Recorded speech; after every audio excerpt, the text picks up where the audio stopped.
तो देखिए बच्चों, सर्किट थ्योरी हमने कर लिया है। अब हमारा करंट इलेक्ट्रिसिटी का लास्ट टॉपिक बचा है, जिसको हम बोलते हैं heating effect of electric current, है ना। तो होता क्या है कि बेसिकली जब आप एक रेजिस्टेंस को या कंडक्टर को बैटरी के थ्रू कनेक्ट करते हैं, है ना, आर, तो आपको वैसे पता तो है ही कि जैसे ही आप वी वोल्ट की बैटरी अप्लाई करोगे तो इसमें से करंट फ्लो होने लगती है। लेकिन जैसे ही इसमें करंट फ्लो होती है तो हमने ये देखा कि इसमें ये जो कंडक्टर है या रेजिस्टेंस है ये हीट अप होता है और ये हीट रेडिएट करता है, हीट डेसिपेट करता है।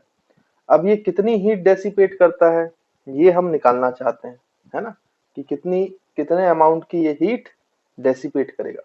तो बेसिकली फिर हमें ये बात समझ में आती है कि जितना एनर्जी बैटरी देगी, रेजिस्टेंस उतनी ही एनर्जी को तो हीट के फॉर्म में क्या करेगा बच्चों, डेसिपेट करेगा, हीट के फॉर्म में डेसिपेट करेगा।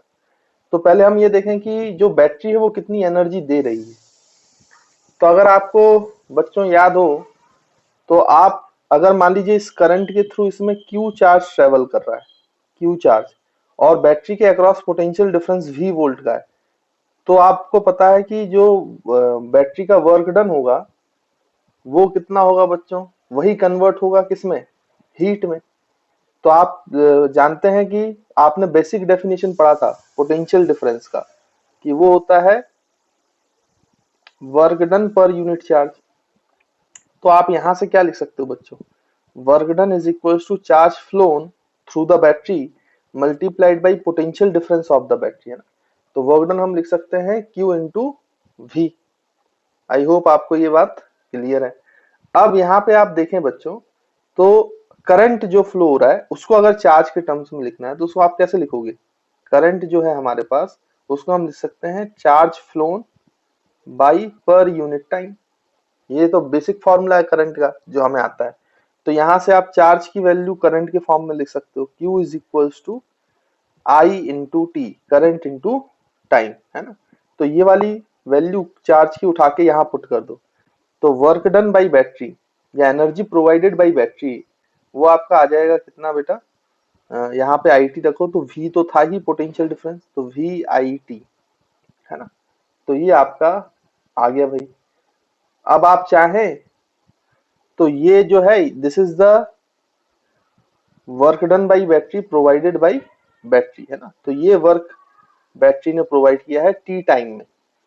तो यही जो इसने एनर्जी प्रोवाइड की है ये फिर बाद में रेजिस्टेंस में जाकर हीट के फॉर्म में बच्चों क्या हो रहा है, डेसिपेटेड, है ना। तो आप ये लिख सकते हो provided energy provided by battery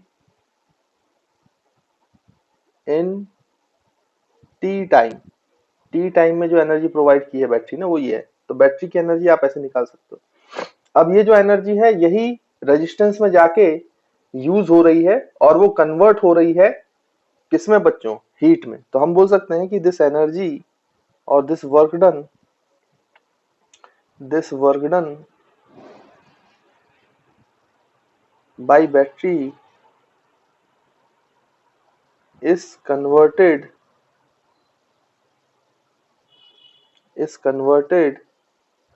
into heat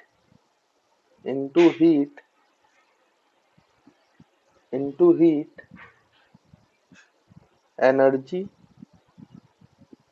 across resistance.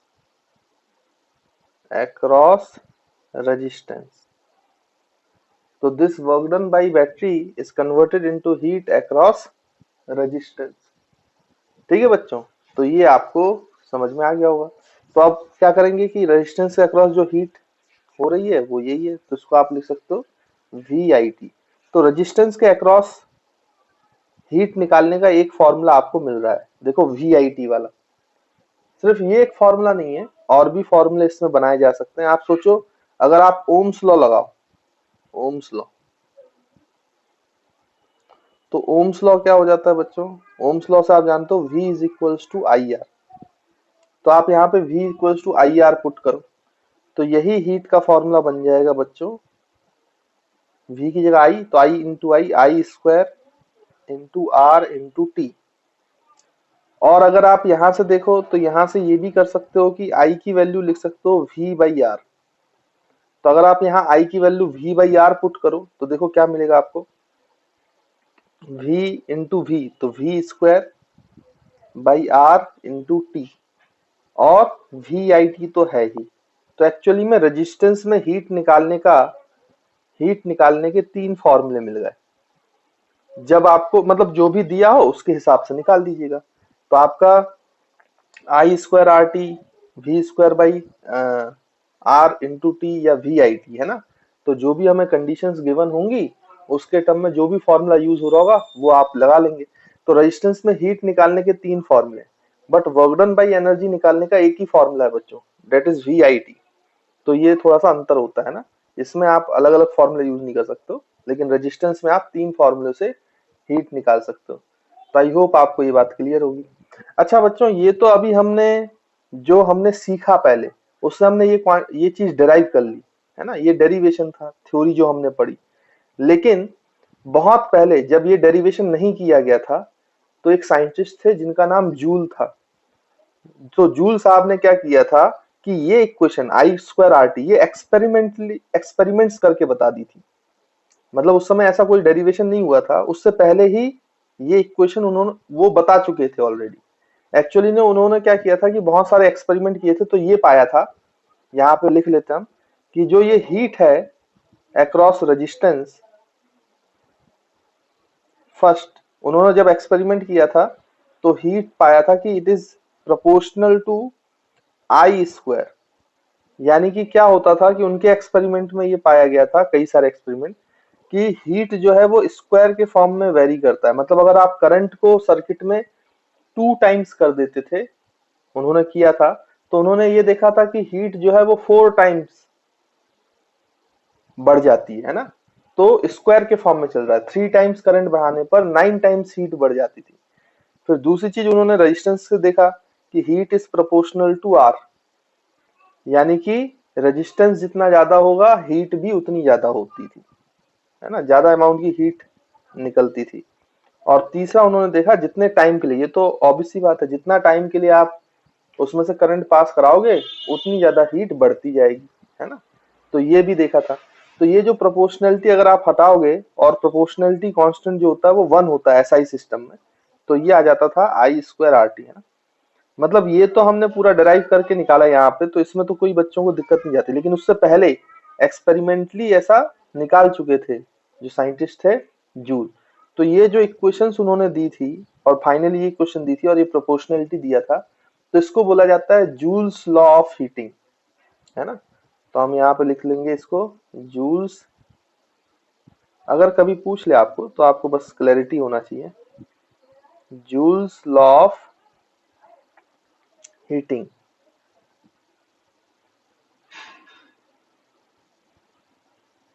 ठीक है बच्चों, तो आई होप आपको ये चीजें समझ में आई होंगी। तो ये heating effect of electric current है, जब भी किसी रेजिस्टेंस में करंट मूव करेगी तो उसमें हीटिंग इफेक्ट आएगा, मतलब वो हीट अप होता है ना, गर्म होती है चीजें। और वो कैसे निकाल सकते हो, कितने टाइम में कितना गर्म होगा कंडक्टर, और बैटरी कितना वर्क डन करेगा उतना ही गर्म होगा, तो वो उसके फॉर्मूले आपके सामने है। तो आप इसको जल्दी से नोट करो, फिर हम इलेक्ट्रिक पावर पढ़ेंगे। तो देखिए बच्चों, अब हमने हीटिंग इफेक्ट तो पढ़ लिया, इसके एप्लीकेशंस भी है ना, कई जगहों पर हम इस हीटिंग इफेक्ट का बहुत जगहों पर अप्लाई करते हैं, और बहुत सारी इलेक्ट्रिकल डिवाइसेस हैं जिसका उपयोग हम हीटिंग इफेक्ट के उसमें करते हैं ना। तो कुछ एप्लीकेशंस यहाँ पे लिख लेते हैं। तो applications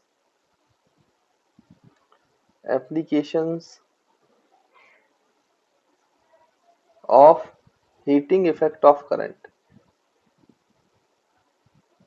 applications of heating effect of current, है ना बच्चों। तो क्या एप्लीकेशन है देखो, वन बाई वन उसको काउंटर करते हैं। तो पहला एप्लीकेशन, आपने बहुत सारी डिवाइसेस अपने घरों पे देखी है जो हीटिंग इफेक्ट का यूज करती है ना।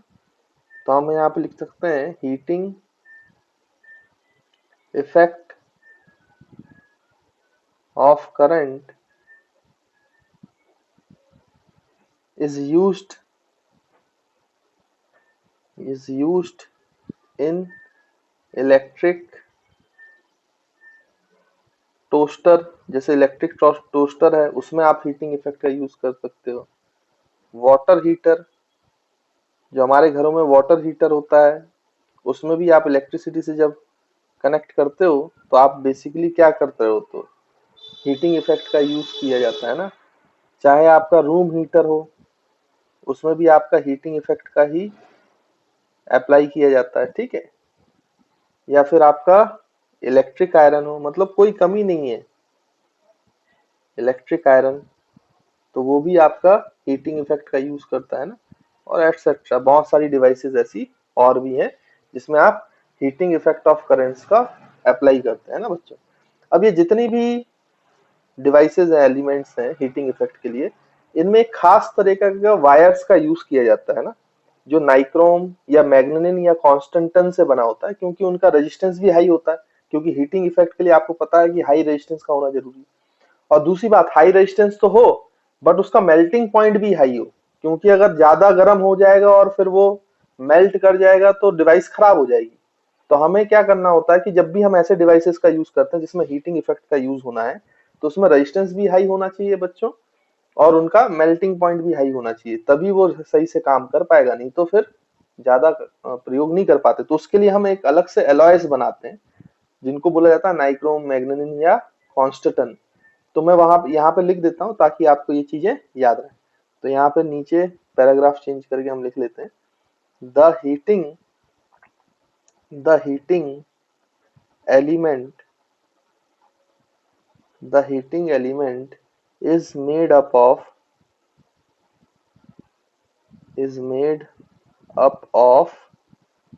नाइक्रोम, याद रखेंगे बच्चों, पूछ लेते हैं कभी कभी तो आपको आना चाहिए, nichrome, मैग्नेनिन मैग्नेनिन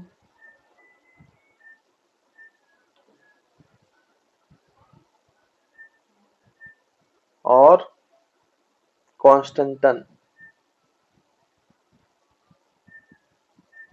constantan.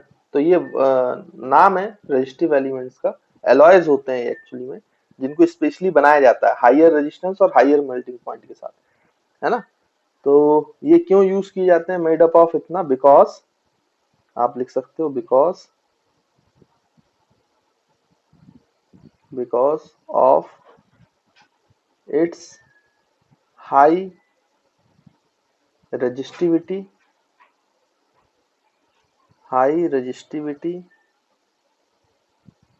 and high melting point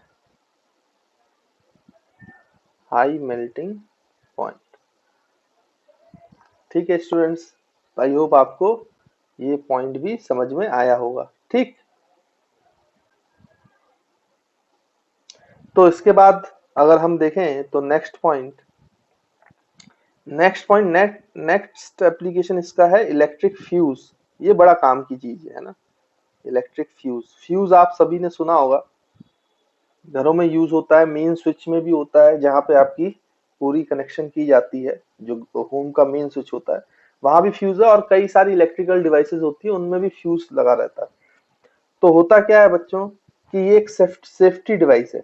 जैसे मान लीजिए कि आपने अब यहाँ पर कहीं पर ऐसे फ्यूज नहीं लगाया, मान लो कि आपका भाई कोई डिवाइस है ना, एनी डिवाइस।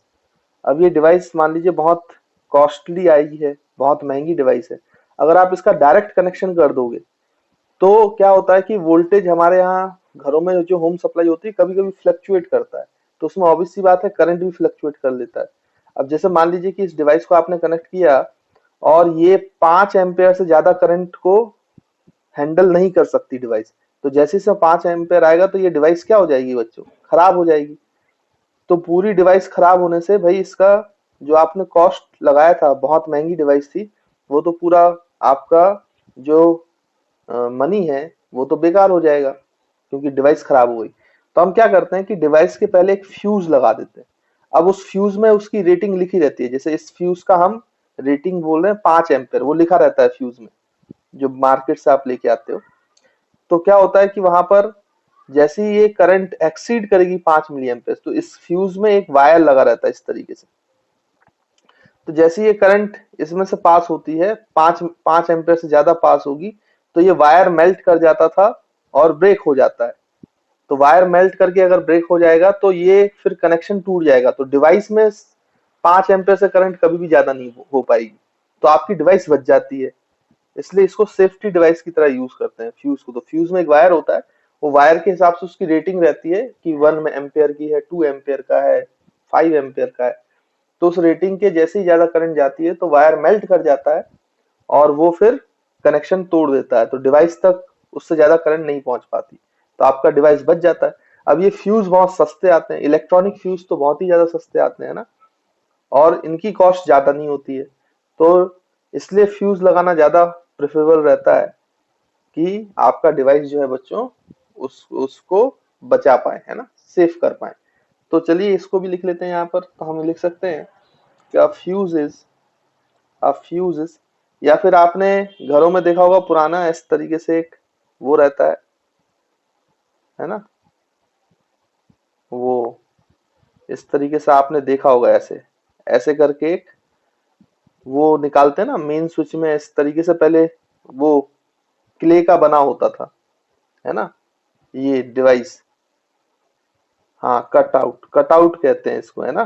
तो इसमें ऐसे दो, और इसमें एक ऐसा बीच में वायर लगा रहता है।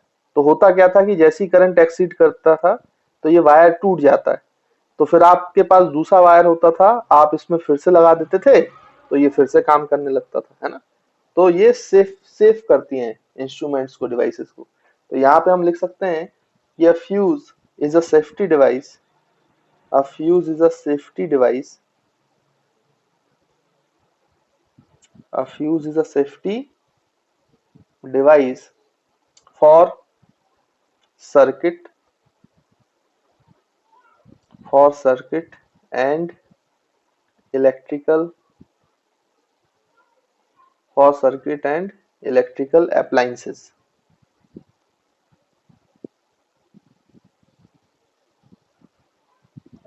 है ना। और उसके बाद इनमें फ्यूज वायर यूज होता है, उसकी एक प्रॉपर्टी होती है, वो भी लिख लीजिए, अप्लायंसेस। उसके बाद लिख लीजिए a fuse wire has low melting point। Low melting point आप समझ ही पा रहे होंगे, उनकी लो मेल्टिंग पॉइंट होना चाहिए, जैसी क्रॉस करे तो उस हीट में इसको मेल्ट कर जाना चाहिए ना, लो मेल्टिंग पॉइंट, है ना बच्चों। बाकी तो मैंने आपको पूरा समझा ही दिया है कि वो कैसे सेव करता है डिवाइस को। तो ये सेकंड एप्लीकेशन हो गई किसकी बच्चों, हीटिंग इफेक्ट की, फ्यूज वायर। उसके बाद आप देखेंगे तो जो हीटिंग इफेक्ट है इसका बहुत अच्छा यूज इलेक्ट्रिक बल्ब्स में लिया जाता है ना। तो आप यहाँ पे लिख सकते हो द हीटिंग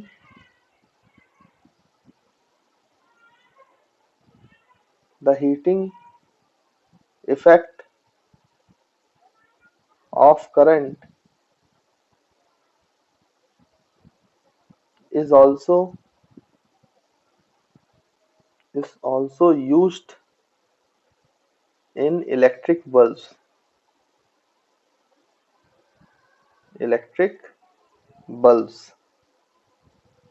जैसे कि आपने देखा होगा भाई कि जो पहले ये ऐसे बल्ब आते थे ना, आजकल तो इनका यूज कम हो गया है। हाँ, फिलामेंट वाले, तो आजकल तो इनका यूज कम हो गया है, क्योंकि एलईडीज वगैरह आ गई हैं, लेकिन अभी भी देखने को मिल जाते हैं कई जगहों पर। तो इनके अंदर क्या होता है बच्चों, एक फिलामेंट होता है ना, और ये मतलब ये जो ऐसे ट्विस्ट करके बहुत पतला सा वायर लगा होता है, अगर आप ध्यान से देखें तो आपको दिखाई देगा, और इसको आप बोलते हो फिलामेंट। अच्छा, ये जो फिलामेंट है इसको इसको बनाया जाता है टंगस्टन से, है ना। तो याद रखिएगा कौन से मटेरियल का यूज होता है, टंगस्टन, है ना। तो ये टंगस्टन में जब करंट फ्लो होता है बच्चों, तो टंगस्टन को इसलिए यूज करते हैं क्योंकि टंगस्टन का जो मेल्टिंग पॉइंट होता है, मेल्टिंग पॉइंट वो बहुत हाई होता है। टंगस्टन का मेल्टिंग पॉइंट बहुत हाई होता है, तो बहुत सारी हीट ये क्या कर सकता है, हैंडल कर सकता है, क्योंकि इसका मेल्टिंग पॉइंट, तो ये आसानी से मेल्ट नहीं होता है। तो टंगस्टन जो है उसका मेल्टिंग पॉइंट अगर मैं आपको बताऊं, कभी कभी पूछ लेते हैं वो, तो लगभग लगभग 30 3380 डिग्री सेल्सियस के आसपास होता है ना बच्चों। तो काफी हाई होता है, इसलिए इसमें जब करंट पास की जाती है तो अच्छा हीट अप हो जाता है। और जब ये हीट अप होता है तो हीट होने पर टंगस्टन की एक खासियत है कि वो ग्लो करता है, मतलब हीट होने पे वो लाइट प्रोड्यूस करता है, लाइट, इसलिए हम इसको यूज करते हैं ना। तो ये अपने चारों तरफ लाइट प्रोड्यूस करेगा जैसे ये हीट अप होगा। तो ये हीटिंग इफेक्ट का एक और एप्लीकेशन है जिसको हम टंगस्टन के फॉर्म में करते हैं, फिलामेंट के फॉर्म में करते हैं, या इलेक्ट्रिक बल्ब्स में करते हैं ना बच्चों। और इसमें आप लोग याद रखिएगा कि क्योंकि टंगस्टन रिएक्ट ना करे एटमॉस्फेयर में, तो ये ग्लास जो ग्लास बल्ब है उसके अंदर हम यहाँ पे गैसेस फिल कर देते हैं ना। ये गैसेस जो होती हैं ये इनर्ट गैसेस होती हैं, और इनर्ट गैसेस से टंगस्टन जो है वो रिएक्ट नहीं करता है ना। तो अपना ये काम लगातार करता रहता है। तो आपने देखा होगा बल्ब खराब हो जाता है तो ये टंगस्टन बीच में से कहीं से ब्रेक हो जाता है, तब ये खराब होता है ना। तो इनर्ट गैसेस फिल रहती हैं। इनर्ट गैसेस आप जानते ही हो कैसी गैसेस, जिनका ऑक्टेट कंप्लीट रहता है ना, ये आपने केमिस्ट्री में पढ़ा होगा। तो जैसे नियन हो गया, आर्गन हो गया, एटसेट्रा। तो ऐसी गैसेस फिल रहती हैं ताकि टंगस्टन जो है वो रिएक्ट ना कर पाए और वो बल्ब आपको लाइट प्रोवाइड करता रहा है ना। तो ये कुछ एप्लीकेशंस है हीटिंग इफेक्ट ऑफ करंट की जो मुझे बताना था, तो वो मैंने आपको समझा दिया और लिख दी है, तो आप लोग कॉपी में लिख लीजिएगा। तो बच्चों ये करने के बाद यहाँ पे जल्दी से हम एक चीज और डिस्कस कर लेते हैं, समझ में आ जाएगी आपको बहुत आसानी से। Electric power.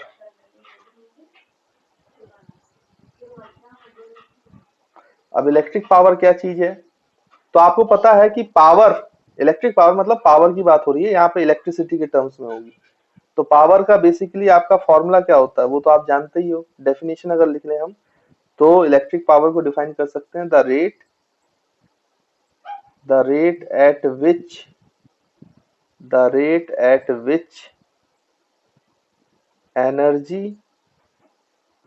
energy is used by an electrical appliances, by an electrical appliance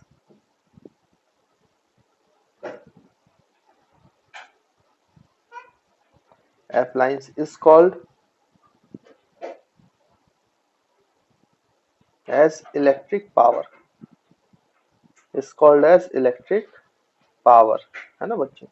तो पावर क्या होगा, वही इलेक्ट्रिक पावर है। हमें डेफिनेशन पता है, work by time, work per unit time, ये बच्चों अपन ने 9th में पढ़ा हुआ है फॉर्मूला, है ना। या फिर आप बोल सकते हो एनर्जी पर यूनिट टाइम,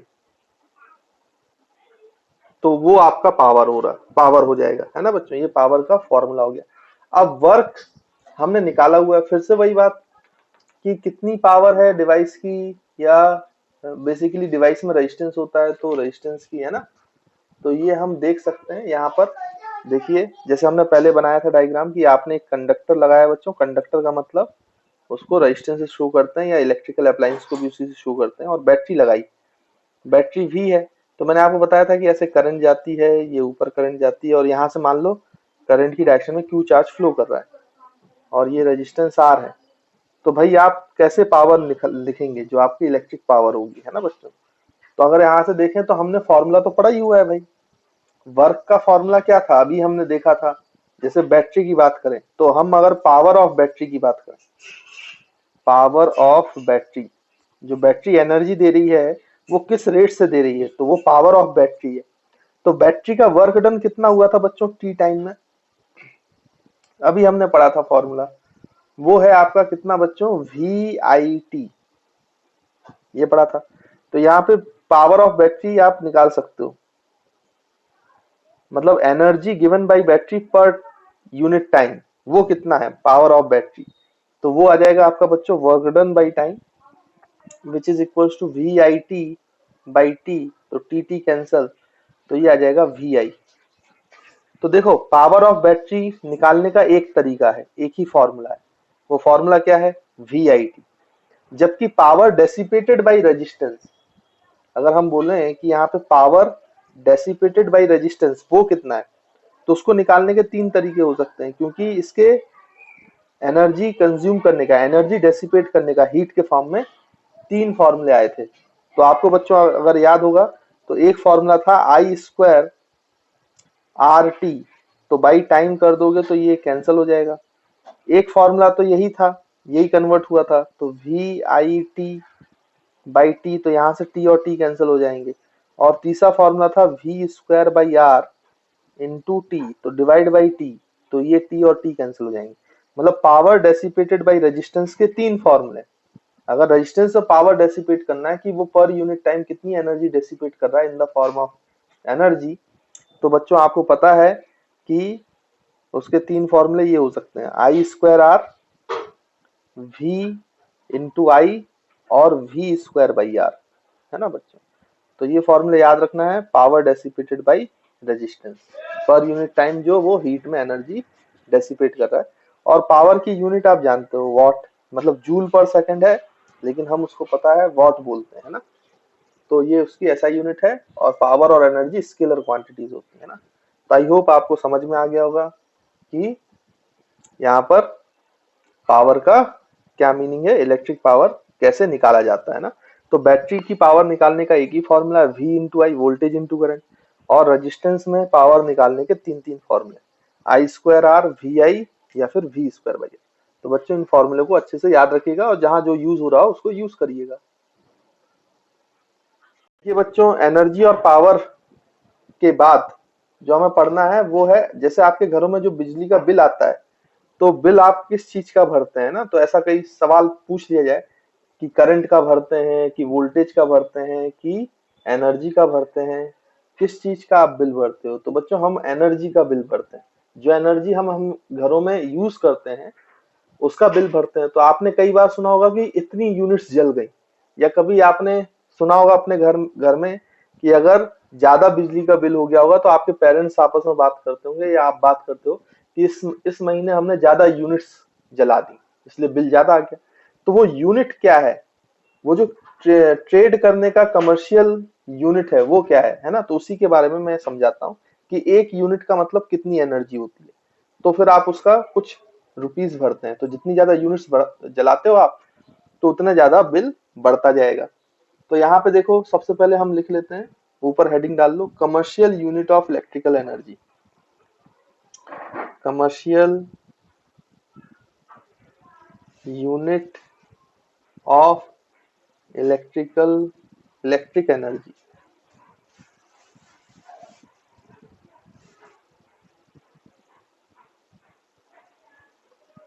या फिर इसी को बोला जाता है बोर्ड ट्रेड यूनिट।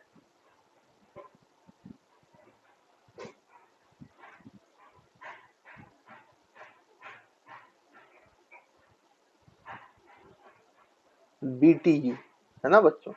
या फिर इसको सिंपली, इसी को आप यूनिट भी कहते हैं। सिंपली जो आप यूनिट बोलते हो ना, ये इसी का मतलब ही होता है यूनिट, है ना। तो शॉर्ट में इसको यूनिट कहा जाता है। तो चलिए, अब ये कितना होता है, कितनी एनर्जी होती है, तो मैं आपको बता दूं कि जो 1 यूनिट होती है, commercial unit of electrical energy, 1 unit, उसमें एनर्जी होती है 1 किलोवाट आवर की। 1 किलोवाट आवर, है ना। शॉर्ट में इसको ऐसे भी ले सकते हैं, KWH। तो 1 किलोवाट आवर की जो एनर्जी है वही 1 यूनिट कहलाती है। अच्छा, 1 किलोवाट आवर का मतलब क्या हुआ कि हम 1 किलोवाट के पावर की डिवाइस को अगर हम 1 घंटे जलाएंगे तो वो जो एनर्जी स्पेंड करेगा वो 1 यूनिट कहलाएगी, है ना बच्चों। तो यहाँ पे हम लिख लेते हैं कि इसका मतलब ये हुआ कि an energy of 1 kilowatt hour is the energy spent by an electric by an electrical device having power of having power of 1 kilowatt energy spent off by an electrical device having power of 1 kilowatt for 1 hour. तो 1 kilowatt की power वाली device है, वो अगर 1 घंटे तक energy spend करेगी, उस एनर्जी को हम बोलते हैं 1 किलोवाट आवर। अच्छा, ये एनर्जी जूल में कितनी होती है तो हम निकाल सकते हैं। तो 1 यूनिट जो होगा वो बच्चों, आप इसको ऐसे भी दे सकते हो, 1 किलोवाट की पावर वाली डिवाइस को आप कितने घंटे चलाते रहो, 1 आवर, तो ये 1 किलोवाट आवर हो गया। तो 1 किलोवाट में कितना वाट होता है, क्योंकि इसको सेकंड्स में कन्वर्ट करना पड़ेगा ना, वाट सेकंड में, तो जूल बनेगा। तो 1 किलोवाट का मतलब 1000 वाट मल्टीप्लाइड बाई 1 घंटे का मतलब 3600 सेकेंड्स, सेकेंड्स में कन्वर्ट करें।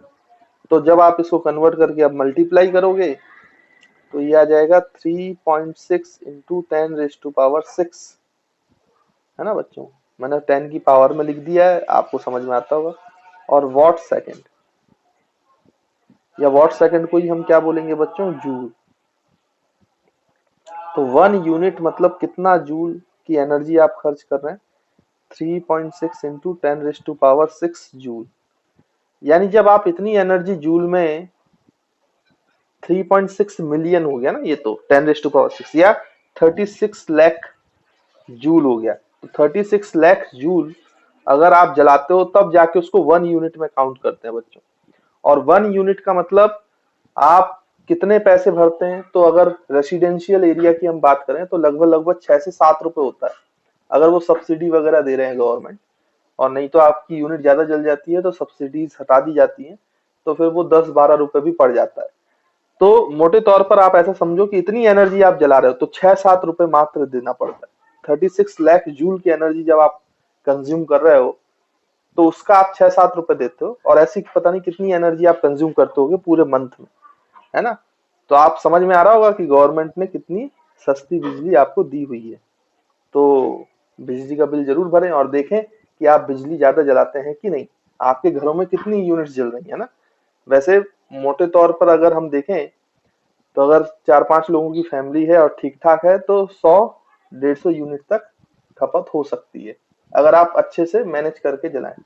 बाकी तो कोई भी व्यक्ति कितना भी यूज कर सकता है अगर अननेसेसरी बिजली का दुरुपयोग करेगा तो। ठीक है बच्चों, तो आई होप आपको समझ में आ गया होगा कमर्शियल यूनिट ऑफ। अब इससे क्वेश्चंस फ्रेम किए जाते हैं, कुछ बल्ब देंगे, कुछ ट्यूबलाइट देंगे, हम क्वेश्चंस करेंगे जिसमें आपको कैलकुलेशन करना पड़ता है कि कितने रुपीस का खर्चा आएगा अगर इतनी बिजली आप जलाओगे, है ना। तो उसके कुछ 2-3 क्वेश्चंस मैं आपको करा दूंगा ताकि उस टाइप के आपको क्वेश्चंस बनने लगे। तो आई होप आपको commercial unit of electrical energy और यूनिट के बारे में चीजें क्लियर होंगी, समझ में आई होंगी बच्चों। ये कमर्शियल यूनिट और यूनिट भी हो गया आपका, है ना। इसके बाद एक और चीज बचती है इसमें जिसको बोलते हैं रेटिंग और स्पेसिफिकेशन ऑफ इलेक्ट्रिकल अप्लायंसेस, है ना। तो इसका क्या मतलब है और इससे कैसे सवाल आते हैं, सवाल तो हम करेंगे ही, लेकिन पहले इसको समझ लेते हैं। तो आप अब हेडिंग डालें, रेटिंग और स्पेसिफिकेशन, स्पेसिफिकेशन ऑफ इलेक्ट्रिकल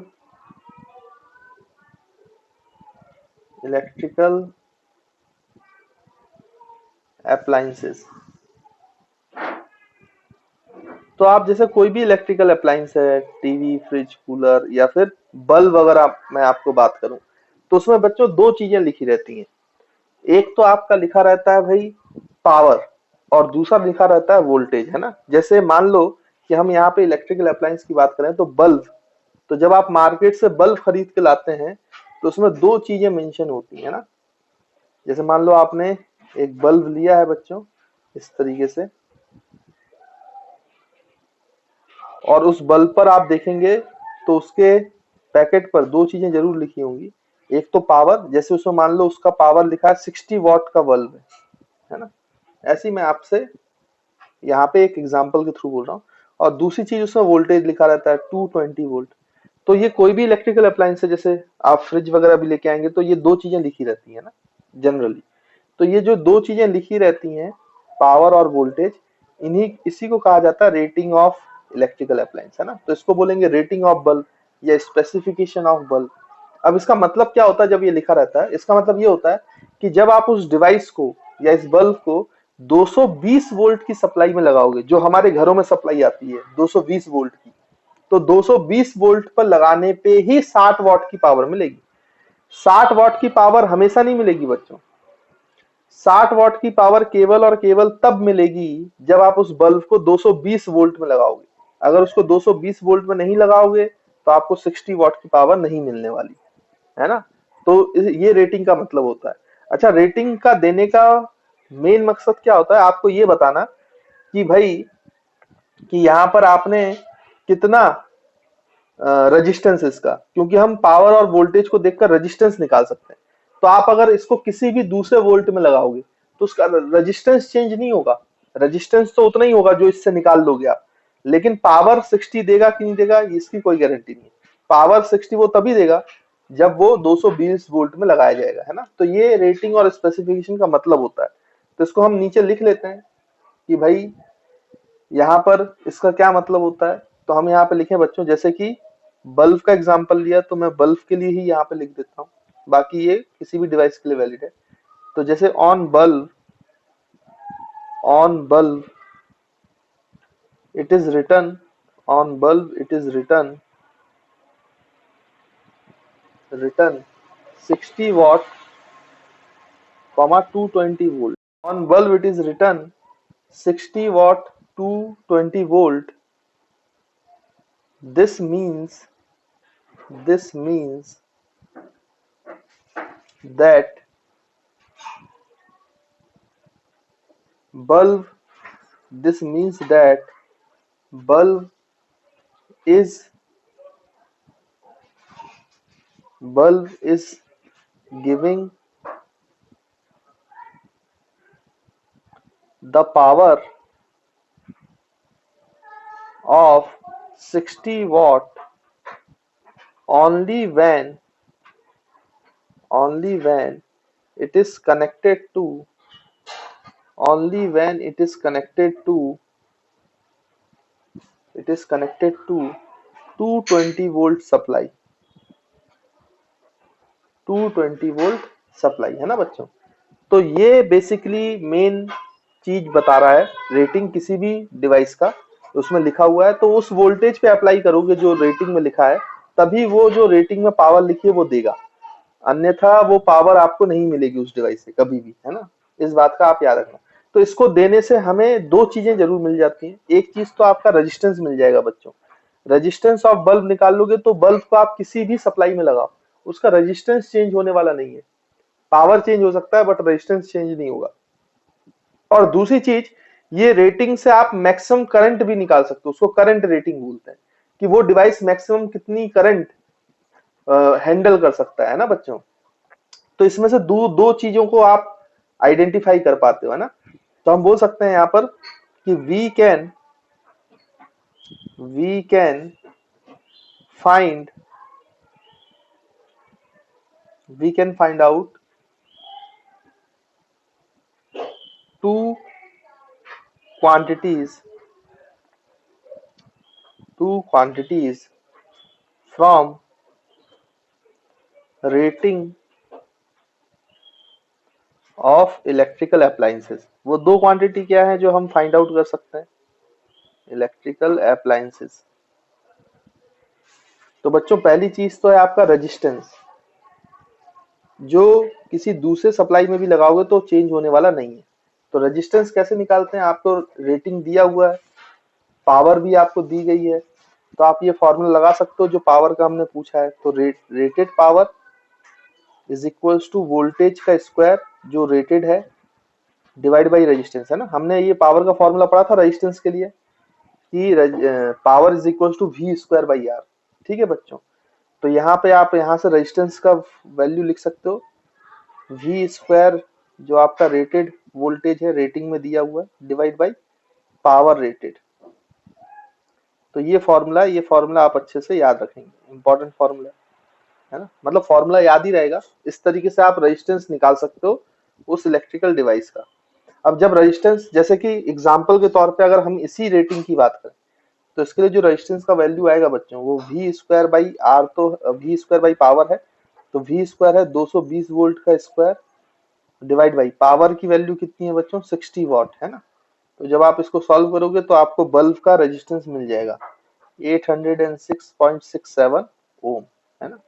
तो इस तरीके से आप रेजिस्टेंस निकाल सकते हो रेटिंग को देखकर। तो रेजिस्टेंस को निकालने का फायदा यह है कि आप किसी दूसरी सप्लाई में लगाओगे तो पावर तो चेंज होगा बट आपका रेजिस्टेंस चेंज नहीं होगा। फिर यहाँ पर जो दूसरी क्वांटिटी है वो है बच्चों करंट रेटिंग। तो आप ये बता सकते हो कि मैक्सिमम कितनी करंट ये फ्लो डिवाइस हैंडल कर सकता है ना, तो उसको करंट रेटिंग बोलते हैं। तो जो रेटिंग पावर है और रेटेड वोल्टेज है अगर आप उसको करेंगे तो आपको एक फॉर्मूला और पता है पावर का, दैट इज V इंटू आई। तो यहाँ पे ये रेटेड है, पावर भी रेटेड है, तो आई की वैल्यू मिल जाएगी आपको P बाई V है ना। तो इस तरीके से आप मैक्सिमम करंट निकालेंगे। जैसे अगर मैं इसी एग्जांपल की बात करूं तो यहाँ पर आपकी जो करंट रेटिंग है वो कितनी आ जाएगी, पावर रेटिंग मतलब 60 what upon voltage rating that is 220 volt. तो ये आ जाएगा बच्चों 0.27 एम्पेयर। मतलब ये जो बल्ब है ये सिर्फ कितनी करंट हैंडल कर सकता है मैक्सिमम 0.27 एम्पेयर। इससे ज्यादा अगर आप इसको करंट दोगे तो ये डैमेज हो जाएगा बल्ब है ना। तो हम बोल सकते हैं ये कि this is the maximum value of current this is the maximum value of current that can flow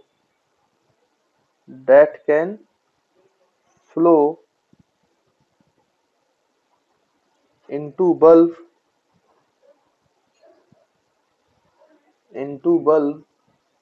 without damaging it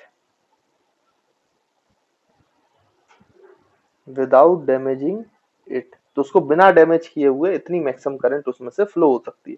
तो ये करंट रेटिंग भी देता है। तो कुल मिला के रेटिंग और स्पेसिफिकेशन ऑफ बल्ब का मतलब आप समझ गए होंगे।